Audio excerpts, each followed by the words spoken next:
कितने सारे प्रॉब्लम ऐसे होते हैं जो एरर हमें दिखा रही है वैसा हमारे सामने कभी आता नहीं।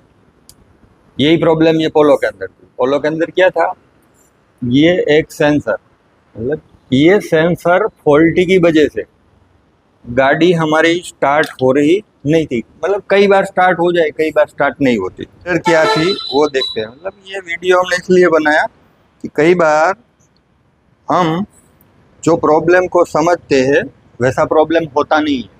मतलब कि इस गाड़ी के अंदर आप देखो तो ये जो एरर है कैम शाफ्ट की आ रही थी। किसकी आ रही थी? कैम शाफ्ट की प्रॉब्लम है। तो हम काम किस पे करेंगे जान? कैम शाफ्ट के ऊपर।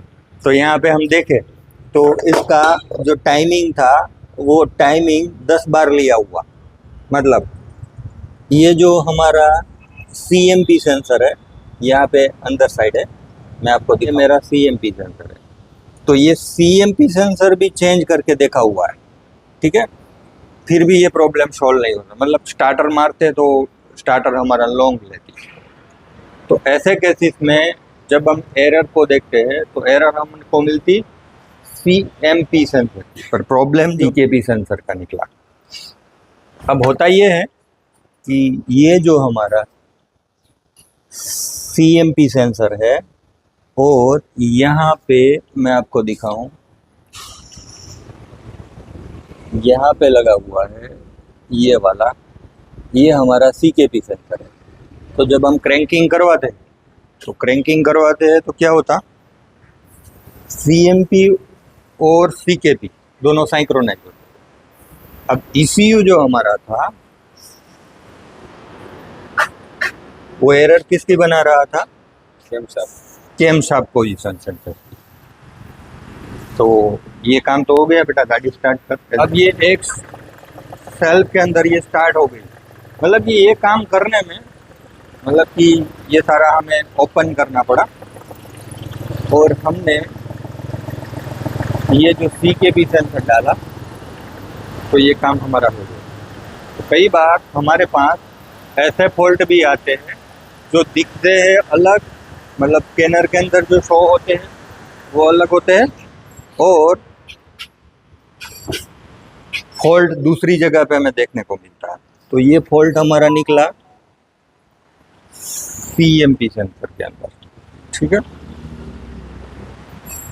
अब ये जो CKP सेंसर का तो हमने देख लिया, CMP सेंसर की जो एरर बन रही थी। तो कई बार ये कंफ्यूजन हम लोगों को होती है कि CMP सेंसर हमारा फॉल्टी होगा या वायरिंग फॉल्टी होगा।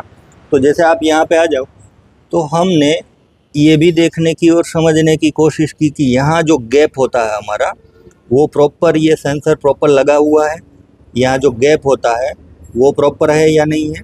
क्योंकि टाइमिंग तो इसने 3-4 बार ले चुके थे।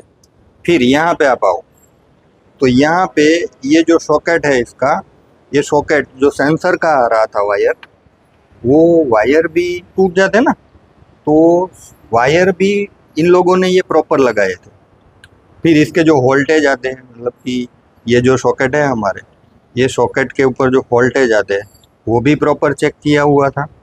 तो ये सॉकेट के अंदर भी कोई प्रॉब्लम नहीं थी। मतलब कि यहाँ डायरेक्ट कनेक्टिंग ही मार दिया ना, तो भी ये प्रॉब्लम जा रही नहीं थी।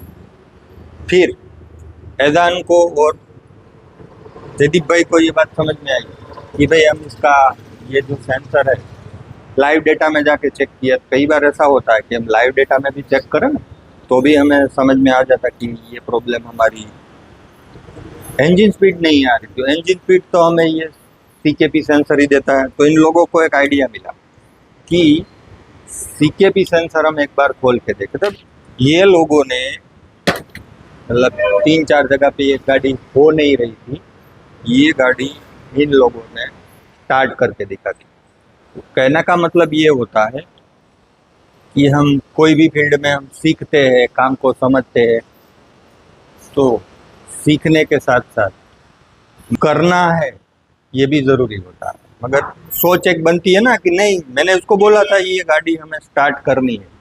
अब जो भी माल सामान की ज़रूरत पड़े आप मुझे बोलो, मैं आपको दूंगा। जैसे मेरे पास ये पोलो का एक सेट भी पड़ा हुआ है। तो इससे क्या होता कि हम दूसरा सेट लगा देना तो एक डिसीजन लेना होता, मतलब कि engine side sensor side problem है या तो ECU साइड प्रॉब्लम है। तो ECU साइड को प्रॉब्लम नहीं निकली, प्रॉब्लम है हमारी कार के अंदर, इंजन के अंदर, वो भी हमारे CKP सेंसर के अंदर। तो चलो ये गाड़ी हमारी हो गई, बहुत मेहनत की इन लोगों ने ये सारा खोला। पर जो कस्टमर की प्रॉब्लम थी, मतलब कि 1-2 महीने से ये इश्यू बन रहे थे, तो ये इन लोगों ने 1-1.5 दिन के अंदर ये प्रॉब्लम को सॉल्व कर दिया। अब ये फिट कर देंगे कि और कोई रनिंग में कोई इश्यू आ रहा नहीं आ रहा, 2-3 ड्राइविंग साइकिल कर लेंगे तो एक पता चल जाएगा कि अब कोई एरर आ रही थी नहीं आ रही। अब ये गाड़ी हमारी स्टार्ट हो चुकी है, अब इसे पैक कर दो, फिर एक लंबी सी ट्राई ले लो, फिर गाड़ी हम इसको दे देते, ठीक है।